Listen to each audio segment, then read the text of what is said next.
اللہ کی جانب سے محبت والوں کے لیے، جب کوئی محبت والوں کے لیے جب کوئی آزمائش کی سوئی چبھ جائے، صبر کرنا، صبر کرنا۔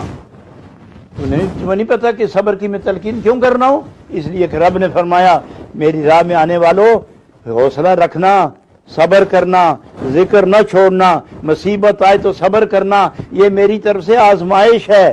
کیوں آزمائش؟ اللہ کو نہیں جانتا؟ نہیں جانتا ہوں، لیکن پھر بھی تکلیف اس لیے دیتا ہوں تاکہ لوگوں کو پتہ چل جائے کہ اللہ کی طرف، نبی پاک کی طرف جانے میں اور قبولیت کا درجہ حاصل کرنے میں کیا کیا تکالیف برداشت کرنی پڑتی ہیں۔ وہ تم کو دیکھ کر حوصلے سنبھال لیں گے، وہ تم کو دیکھ کر ہوش سنبھال لیں گے کہ اگر جانا ہے تو حوصلہ ان کا چاہیے، اگر جانا ہے تو صبر ان کا جیسا چاہیے۔ اے برادر صبر کن، میرے بھائیوں اس قافلہ محبت میں شریک خوش نصیب ہو، صبر کرنا۔ تمہارے نقش پا جو ہے نا، اس کو دیکھ کر ایک اور قافلہ اٹھنے والا ہے، اس قافلے کی رہنمائی اور استقامت کے لیے تم نے سنبھل کے رہنا ہے۔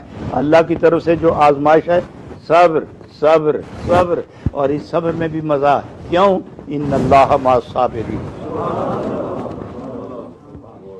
ان اللہ مع الصابرین۔ کبھی رب نے نہیں فرمایا ان اللہ مع الذاکرین، فرمایا ذکر کرو گے تو رحمت نازل کریں گے۔ کبھی نہیں فرمایا ان اللہ مع الشاکرین، کبھی نہیں فرمایا یہ حکم ہوا کہ شکر کرو گے نعمتیں زیادہ کر دیں گے، ذکر کرو گے تو ہم رحمتیں نازل کریں گے۔ لیکن جب صبر کی بات آئی فرمایا ان اللہ مع الصابرین، تم صبر کرو گے میں تمہارے ساتھ رہوں گا، تم صبر کرو گے میں تمہارے ساتھ رہوں گا۔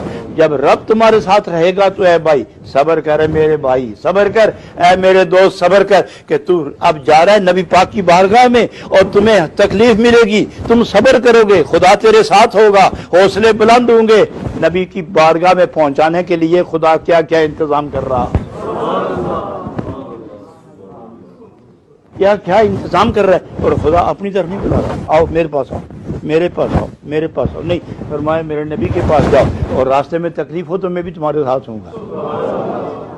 میرے نبی کی بارگاہ میں جاؤ، میرے نبی کی بارگاہ میں جاؤ کہ پریشانی ہوئی تو ان اللہ مع الصابرین، میں تمہارے ساتھ۔ جب تم نبی کی بارگاہ میں جاؤ گے نا، پھر وہ تمہیں آداب بتائیں گے کہ میرے پاس کس طرح آنا ہے۔